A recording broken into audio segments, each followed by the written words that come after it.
Welcome to the All Booked podcast, where librarians Ashley, Justin, Brittin, and Rosa talk about what they're reading and adding to each other's TBR list. Okay, folks, welcome back to All Book Club. We are here. It's a nice, cold, dreary, it's November. Not December it's yet. Still November. Oh, yeah. But when you hear this, exactly. it'll be December. Thank you. True. So, yes, when we are revealing this podcast, it's going to be for December, and it's season 4, episode 3.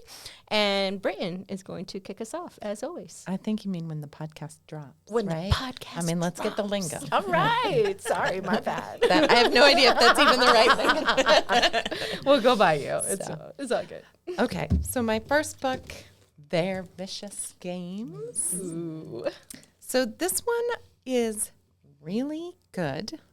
It's a combination, going to reach back a little bit, of The Selection Okay.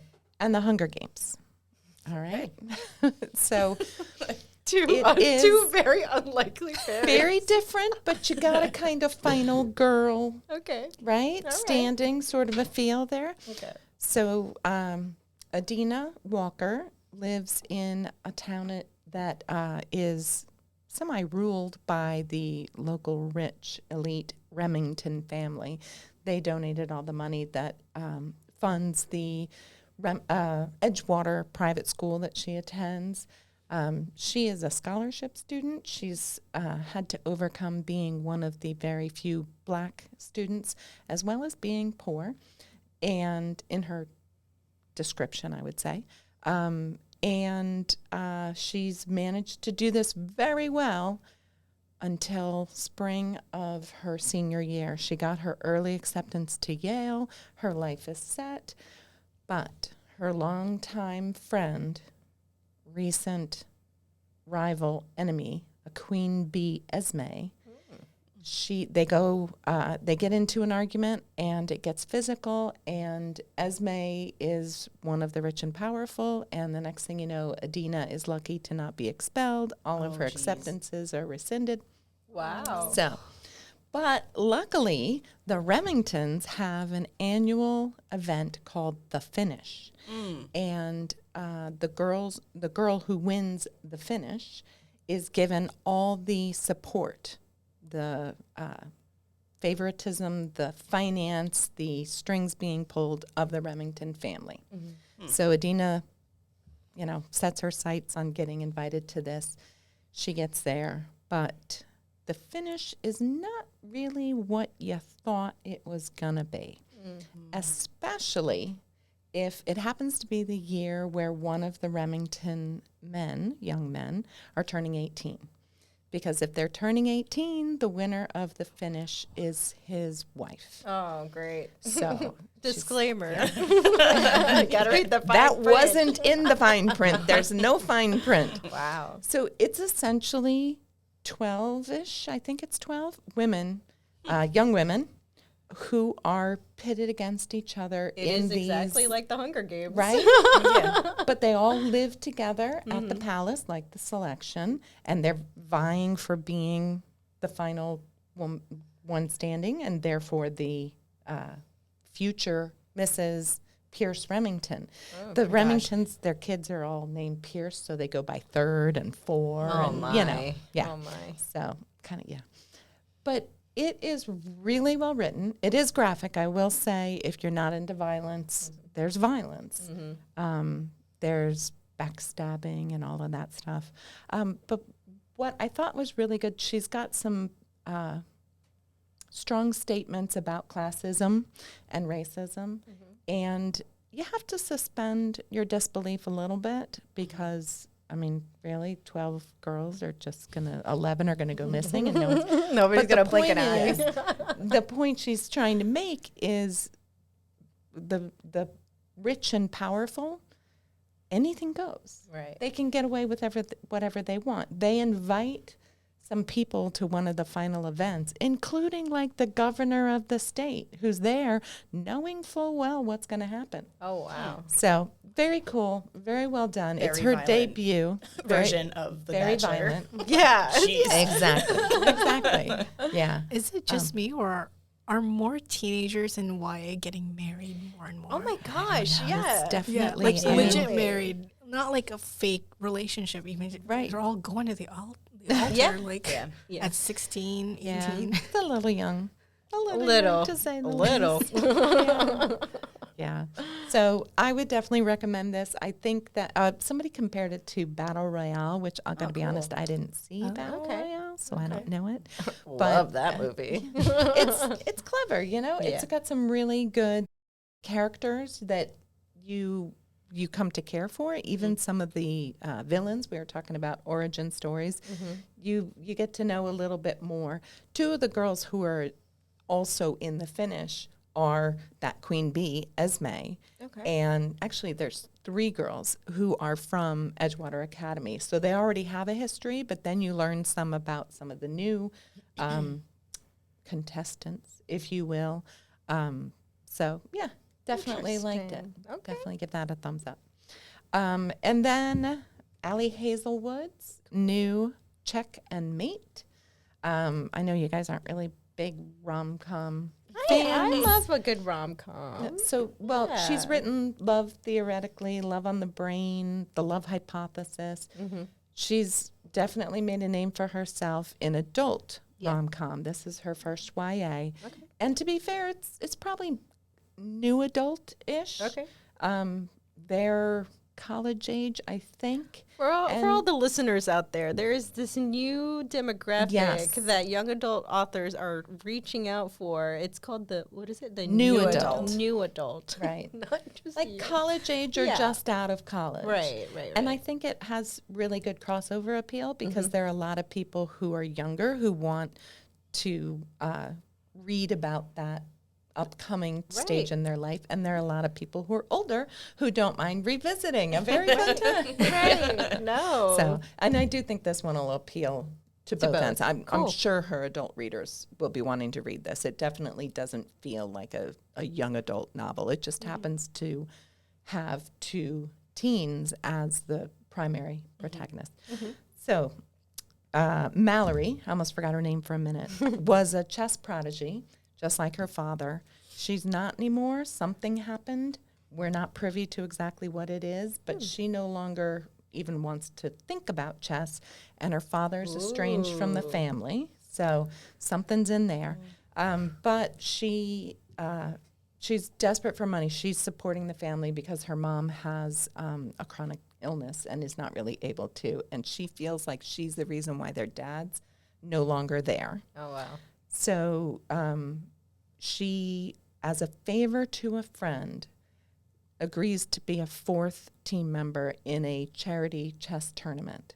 And I don't know what she wrangles out of it, but it's not something she wants to do. She ends up not only coming, but she wins and she wins and she wins. And then she ends up sitting across the board from like an international chess phenom, Nolan Sawyer. It's a good name. It is a good Ooh, name. that is. And she beats him.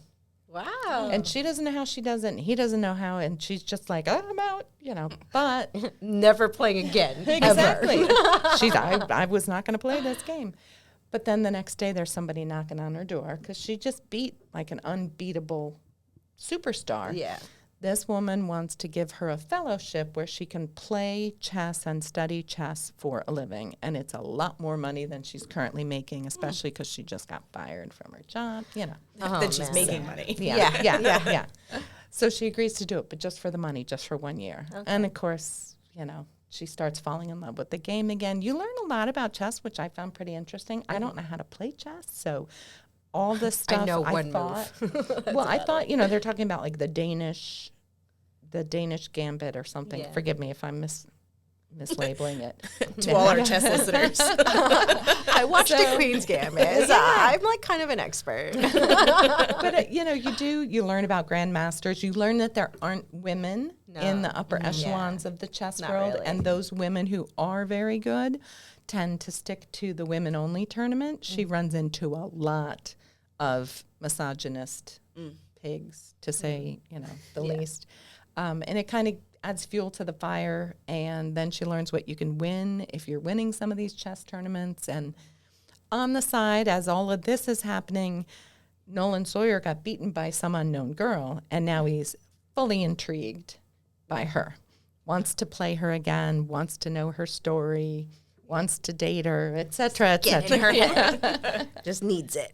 Yeah. So I would say my favorite part of this was the characters. Okay. She has sisters and a best friend who are part of it, and he's got a couple of friends. The fellowship, the woman who runs this chess club or academy that she gets drawn into is amazing. Her mentor and office mate, Oz, I love him. He just like out of nowhere, he won't speak to her. He won't let her speak. He won't let her drop a pen or anything else. And then he's talking about, well, he's like Thanos and he's the Tony Stark. And she's like, who knew? Who knew he's a Marvel fan? So, Amazing. yeah, definitely think this is a good one if you like rom-coms. And like I said, I think a lot of the older, well, not older necessarily, but adult fans Okay.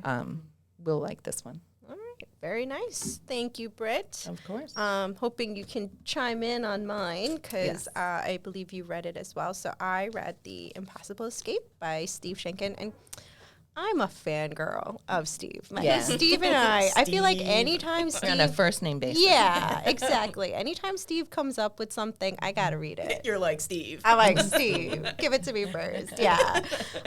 So this is actually was a hard book to kind of get into because it's literally a first account. This is what's so magical about Steve is he writes nonfiction, but it reads like a novel. And absolutely. He writes it so well that you are engrossed in the character. Like you are literally in the forest, like you can feel the leaves like underneath your feet and how much it hurts. Like Right. you're there. And he just does this amazing job of research and just being able to give you like a narrative, like a first-hand account narrative, and it's so well done. So this is basically two perspectives, like two stories. However, Brittin and I both agree that the female, which is Greta, kind of gets lost in the story. But the main person that we're about is Rudy Verba, and you end up kind of experiencing his whole harrowing journey. So he's growing up and he basically realizes that Hitler is on the rise and it's time to leave. It's time to peace out and try to survive. He gets caught, he gets imprisoned, he spends a couple of years in a different prison, and eventually ends up in Auschwitz. And wow, like so scary to read firsthand accounts of what it was actually like. And what was so scary is you can feel the fear of the people, like even on the, like there's a scene in the train where parents are literally having to decide if they're going to split from their children or stay together or send them away. And like in my head, I'm like, I wouldn't be able to do that. And you find out like they, just the atrocities that the Nazis did and like basically lying to these people from the start. It's like, oh, you're getting relocated. Oh, this is going to happen. This is like, no, none of that happened. Like none of that happened. It was just a horrible thing. That's the point, right? Rudy is one of he and another prisoner. Yes, the friend that he escapes with. Right. They escape, and they are the first people to give firsthand accounts of what's actually happening. Yeah. Because prior to that, it was resettlement or work camps, and nobody knew it was death People camps. had no idea what was happening. Right. Like, the Nazis did a great job of covering their tracks. And they used the people that they were killing to cover their tracks, and that was the most horrific part of it all. He basically escapes with his buddy, and they basically submit the Verba-Wetzel report. What was so really unique about this is like he actually shares, my friend Steve shares his experience through the memorial. Like he actually walked their escape path. Like, and it's honestly, guys, like read it. Just take it as it is. It's hard to get through, but just know, like, this is definitely something, like, all the librarians out there, get this on your shelf. Everybody needs to, like, read this because it's just so well done. From the subtitle Impossible Escape. The subtitle is A True Story of Survival. Right. You know he's going to survive. Right. You know he... No spoilers here. Right. And yet, But the way all- he yeah. writes this, you're Not sure. you're There on was the edge lit- of your seat, Right. and you're literally holding your breath when he's in hiding in certain spots, and you know he's going to survive. But Yeah. he really writes this as a page turner. It is. I will agree that the Gerda or Greta? Greta. I think it's Greta. Yeah, I think can't it's remember. Greta. I feel like he didn't have enough information on her. No. In all honesty, maybe there was just a lot more to say about Rudy. So maybe it would have been better to not have Yeah. her story in there. But she did have a different take, right? Right. Rudy was captured and went through the camps. Greta, She stayed in Hungary. she went in hiding. She was yeah. able to pass as Christian. because she looked like Right. blonde hair, blue eyes. She passed. Like Yeah. she looked like, but behind the scenes, like she was actually trying her best to like forge papers, get people out. Like she was doing what she could with what she had. So like her story was very, it was great. But I wanted more. Like Yes. I wanted a little bit more agree. from her. Like I feel like I didn't connect with her as much as I did with Rudy. It needed to be one or the other. I felt like it was almost sort of just, and now let's check in Yeah. with Greta. Let's see what's happening with Greta now. Right, exactly. It's like, Rudy's like over here like shoveling bodies, but let's check in with Greta and see what's going on over there. But yeah, overall though, definitely worth the read. It's short. It's definitely, I would say, I'd be hesitant to give it to like a 6th grader. Just because it is graphic. 8th grader and up, I say is probably pretty safe. My second book, not like this, but it is very sad because it deals with depression. It's called If Tomorrow Doesn't Come, and it's by Jen St. Jude, and I believe it's their debut novel. And basically, it's the story of Avery. And she is a freshman in college, and she is very depressed. And they started off literally like the day she decides that she wants to take her life. So she's literally in the woods about to like go into like wade in the water when like bells started ringing from her school, like alarm bells. So she stops what she's doing and gets back and realizes like everybody's in a sheer panic. Long story short, the world is ending. Like literally the world is ending. There's an asteroid the size of like, it's like Armageddon. There's this asteroid the size of Texas about to like hit the world. And like you have 9 days to survive.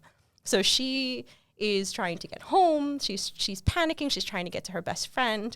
And basically, like, you're reading from the perspective of a girl who literally does not want to live, yet only has days to live. So I did not think I would like it as much as I did, but I'm still reading it. I'm almost done with it. But I have to say, I could not put it down. Like, every night I stayed up way later than I should have just so I could read a little bit more. It's so interesting because it goes back and forth to what's happening right now. Like, it's literally counting down the days, the 9 days. And then it's like 3 years ago, 1 year ago, 8 months ago. So like, you're getting literally her story about what's happening. And to give you guys a bit of information, like, she's in love with her best friend who's gay.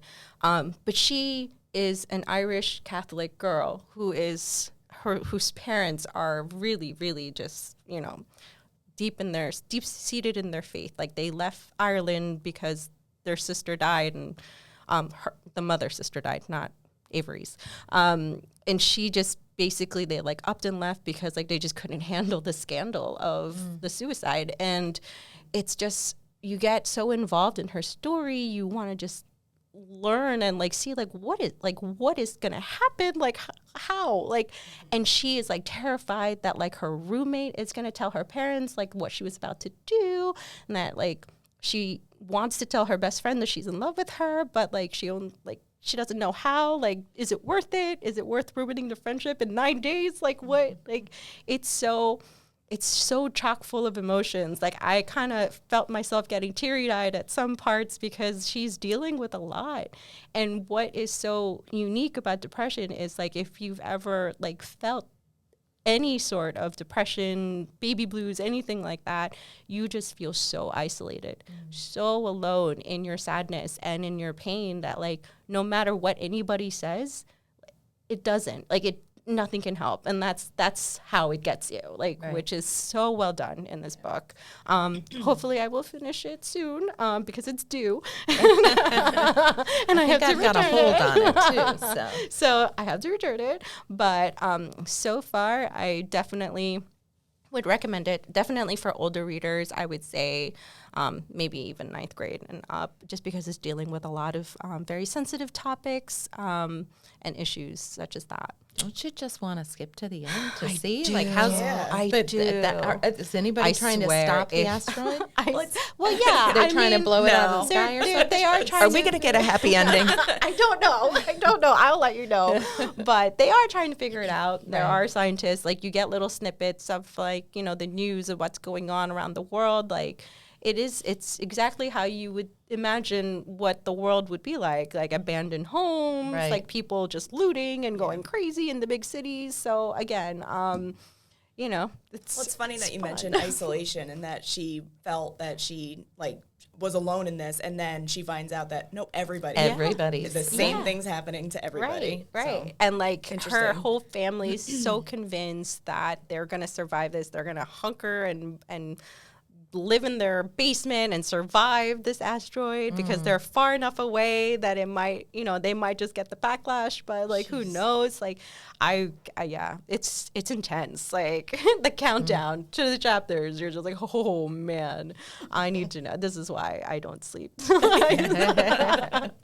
But definitely I'm happy with my reads this month. I'm getting through a lot. So I think both have been on some awards watches. Yeah, absolutely. Yeah. I think it definitely both deserve some spotlight or some, definitely for sure. Check them out. All right, I think it's my turn. So I'm going to start with my less horrifying one.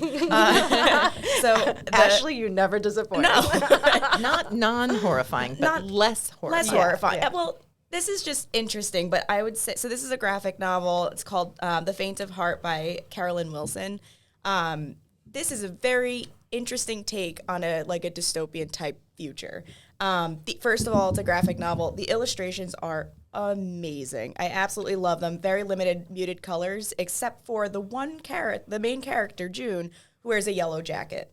And the yellow pops on every single page. And I love that element of it. So the premise of this whole story is one day June finds a human heart in a jar on the street. No, wait, hold on. I thought this was less horrifying. Human heart in a jar. She's like, no, wait. Maybe that's not where. Let me explain. Probably shouldn't have started there. But I promise it's not.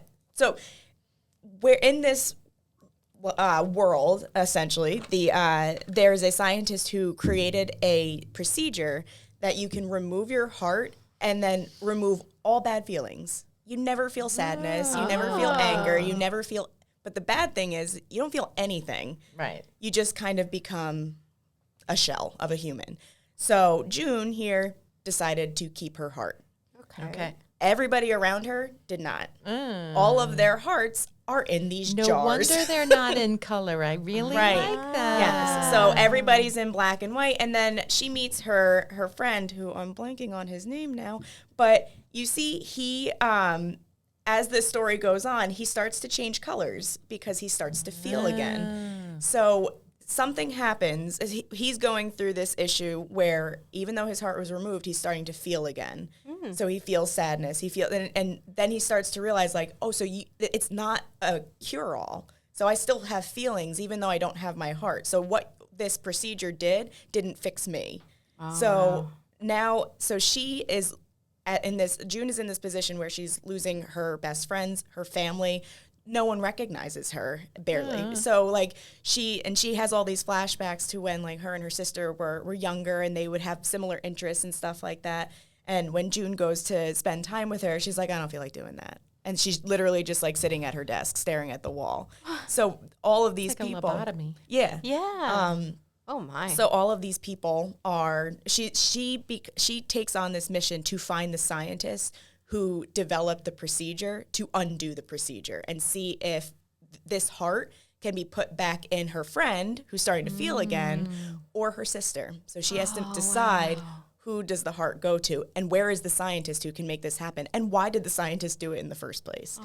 Yeah. So it is It sounds sad. it's not though. It has a nice uplifting ending. I'm not going to go into it, but it's I feel like it's a short graphic novel, but boy, does it make you think. I feel like there's a lot, quite a good message that's being sent there.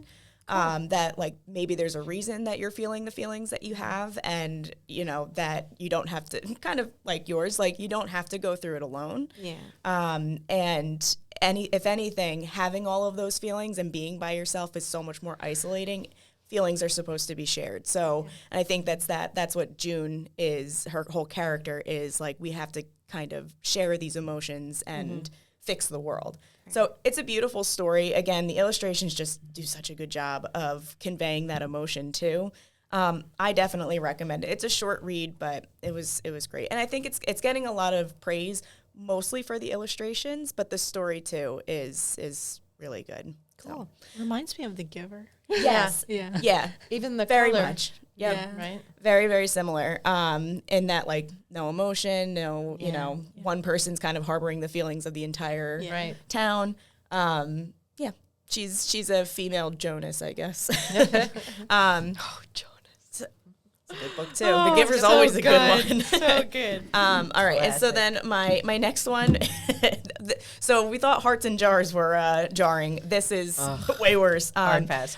So if anybody who listens to this, the last time Justin said that she couldn't get into it because it was disgusting, so I took it out. It was okay. Yes, A, disgusting. B, terrifying. It's terrifying. It's terrifying. There are moments that you're just no. Well, she's not wrong. So this book is called "The Spirit Bears Its Teeth" by Andrew Joseph White, and it is probably one of the most unique books that I've read.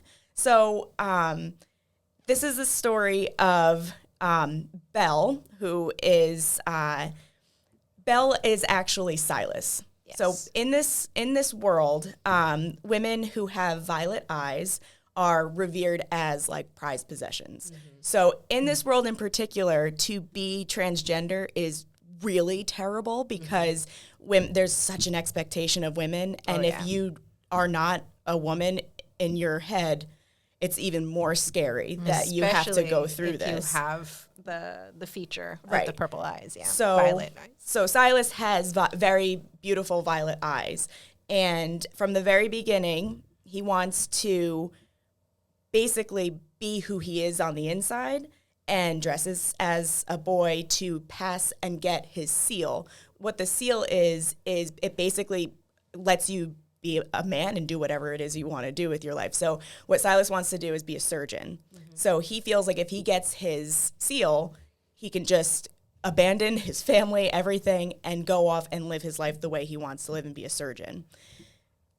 But at this big event, so he assumes the identity of somebody else that's like a royalty. So they're all waiting for this person to show up, and then Silas is there pretending to be that person. So, and his parents are there. And his brother. his brother. So it's like it's a weak attempt. Yeah. But What were you thinking? George, Silas's brother, is like, "Are you out of your mind? Like, I have done everything in my power to protect you. Like, what are you doing?" And what Silas has to do basically is execute a woman who's doing exactly what he's doing. Ooh. That will give him the seal. Yeah. So what ends up happening is the woman who he's supposed to kill ends up stabbing the guy who's bringing her out. And what does Silas do but perform surgery? All right. Reveals that what he's been doing all along, he should not have been doing all along. Yeah. Can't be practicing surgery, can't be doing any of these things because you have to be a proper wife if you are a female in this world. So he ends up going into basically like a school that's going to fix him. Oh, good. So that's great. train him how to be a proper wife, how But to be. the note is with the violet eyes is that they have powers. Yes, they do. They have powers. The other element is with the violet eyes is they can lift the veil between the living and the dead. So he has the ability to communicate with the dead. And if a woman with There's violet a lot eyes, going there's on a in lot. this one. It's a lot. It is as chaotic as she's explaining. Yeah. I know, Like, it's a hard from the one. first chapter on, you're just like, so much has happened in the last 10 pages. Like, I don't even know what to look at. Like, Yes. that's what it is. It's really hard to explain what's going Yeah. on, but Yeah. it makes so much sense when you're reading it. I feel like Andrew Joseph White does such a good job of writing this story. Like, you understand the gravity of the situation that Silas is in. You also understand who his betrothed is going through something very similar. So he identifies as Daphne. Silas's betrothed identifies as Daphne. So they feel like, oh my God, this is an out. We can just pretend and no one will know any better. Right. Turns out that once you get into that school, you have to be fixed. So you Can't can't leave. leave You can't until leave, you yeah. have been cured of your veil sickness. So crazy. So what Silas ends up doing is basically Wait, don't give it away. I won't. Sneaking away, opening the veil and communicating with all of the ghosts who are Haunting the school. It's crazy. I'm telling you, wild. it's crazy. So on top of all of that, you have these. So Silas also has this rabbit that's inside of his chest that talks to him.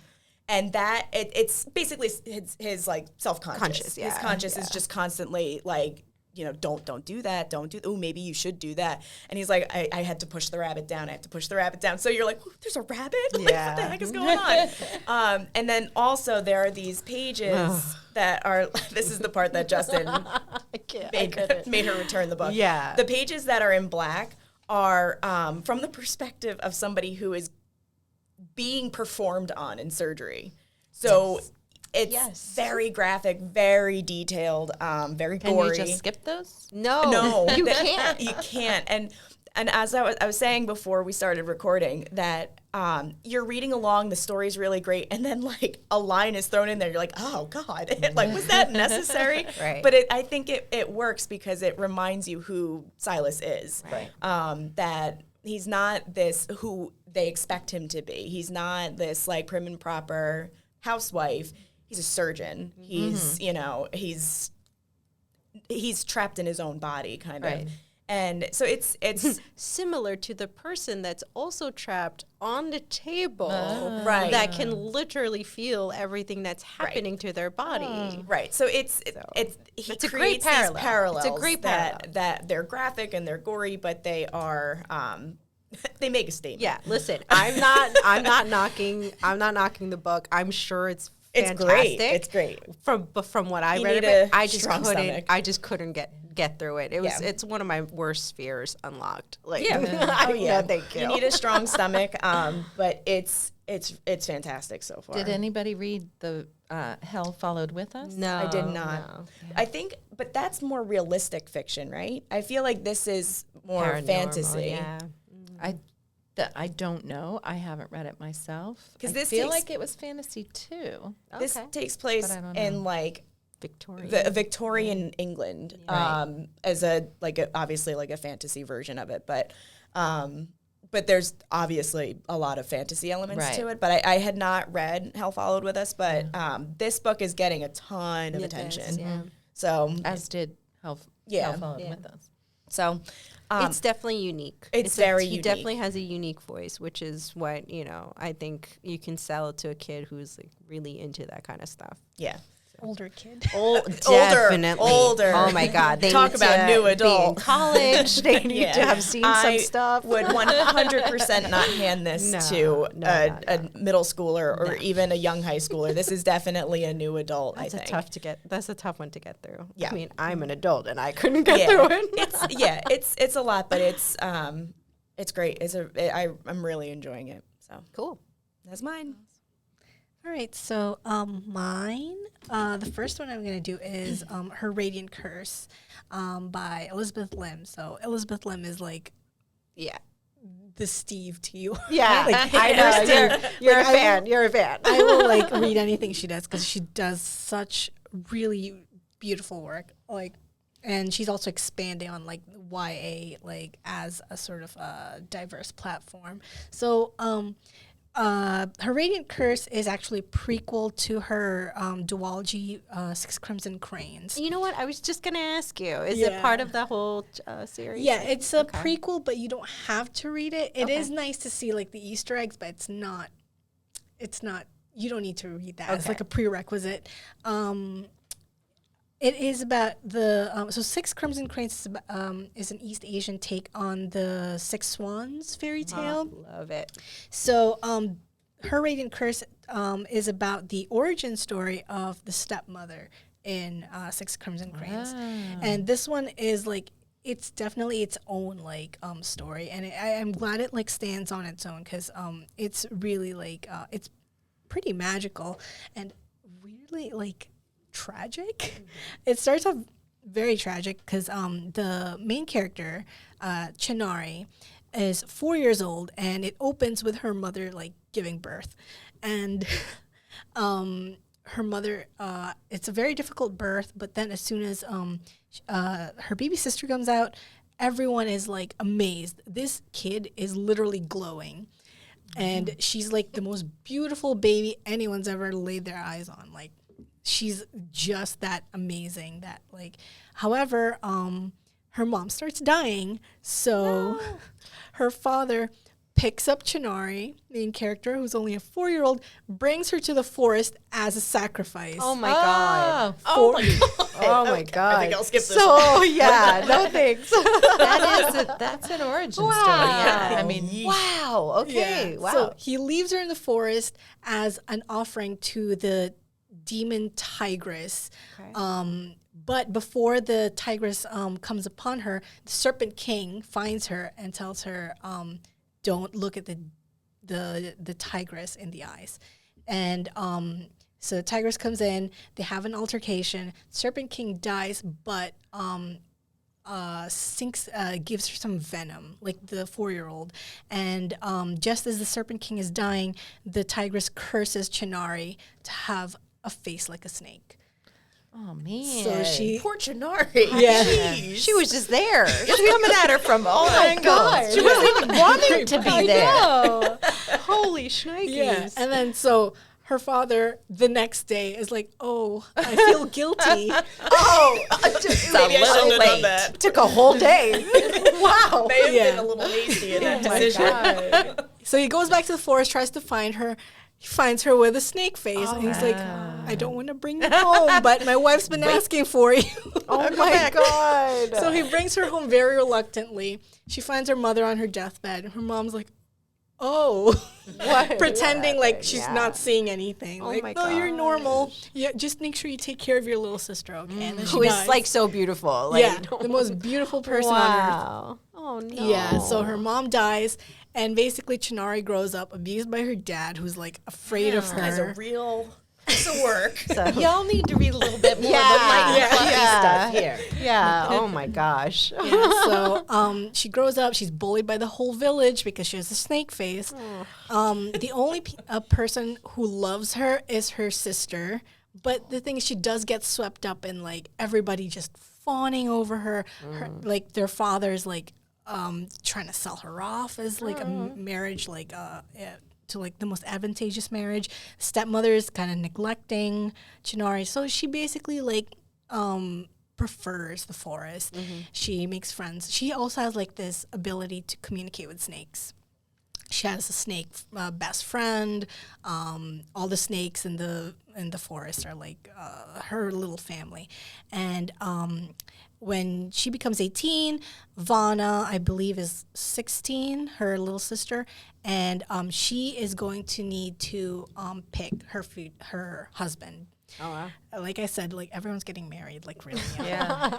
So you have like people from all over the world just like coming to see if she's as beautiful as everybody says, and like offering up like kingdoms and riches and all that. And Chinara keeps telling her, you don't have to choose. You know, we could just like run away and make a life for ourselves, like in some, you know, obscure corner of the world, and you can be who you are. So that's where it starts. And That's where it That's where it starts. that's where like the that's where like the action starts. I love it. Whoa. Yeah. Oh my gosh. And yeah, it's full of adventure. There's dragons, which I always love. Yeah. There's some romance, and I think the main theme in this book is basically sisterhood, because she will go to any lengths to like protect her sister without knowing that her sister is gonna do the same for her. Oh, wow. So yeah, it does have a very unusual ending, Wow. which I loved, because it really just rolls so smoothly into like 6 Crimson Cranes. So that was it was a ride. It was like a dragon back ride. It was great. Yeah. I have to admit, I do love the covers of her books. Yes. They're She- so gorgeous. I don't know what she did to score Yeah. such an amazing artist for Yeah. all her covers, Yeah. but they They're- all look They're beautiful. so gorgeous. Yeah. She made a sacrifice in the woods. Yeah. This was biographical. Awesome. Yeah. Yeah. And my next one is a new release. It came out October, actually on Halloween. I don't know what it is about me, but I've been reading a lot of pirate stuff. So this is another piratey book. This one is by Angela Montoya, Sinner's Isle. And it's basically... Oh, I was about to pick this up. Yeah. That's so funny. I was about to pick this up. Oh my All gosh. right. So this one is about a girl who just turned 18. She is a majestic. Basically, she's a witch who lives on Sinner's Isle, where all the witches of like the kingdom, which is like thinly coated as Spain, Yeah. are sent to live in, because they believe all witches are evil and must be controlled, must be like tamed. And every year when there's a ceremony for each witch that turns 18, where they have to be bound to a male like Of course. sponsor. Yeah. So in this one, our protagonist Rosalinda is doesn't want to be bound because she's super powerful. And so she tries to sneak off with her best friend, I believe, Juana. She tries to, she struck up a deal to like get a boat and leave the island. But they're caught by their, the headmistress of the school that has been teaching them to control their powers. And she imprisons her best friend, Juana, in exchange for keeping her alive rather than killing her. She has to attend like the ceremony where she has to choose who to bind herself to. Wow. Other perspective is Mariano, who is the son of the Pirate King. Pirate King dies in an attack, so he's basically on the run. He ends up on Sinner's Isle, and he finds somehow Rosalinda and Mariano meet, and they strike up a deal. Sparks. There are sparks. This one's a little steamy. All right. So this one, she says, help me find Juana and get off this island, and I know where I can get you like a pirate crew. And that's where I leave it. Yeah. All right. Well, we definitely. This is what I love about wild this book group right here, because we all over the have place. so varied tastes. Like everybody's reading their own thing, and I love it. So hopefully, you guys who are listening and tuning in, will pick up one or all of the books that we have recommended, and we'll check back with you guys next month. Thanks for tuning in. Bye, everybody. The All Booked podcast is written, edited, produced, and hosted by Justin, Ashley, Brittin, and Rosa. All Booked is produced out of the Ridgewood Public Library. Please consider subscribing and sharing with friends, and follow us on Facebook. You can find links to the books we talked about today in the description. Thanks for listening, and keep reading.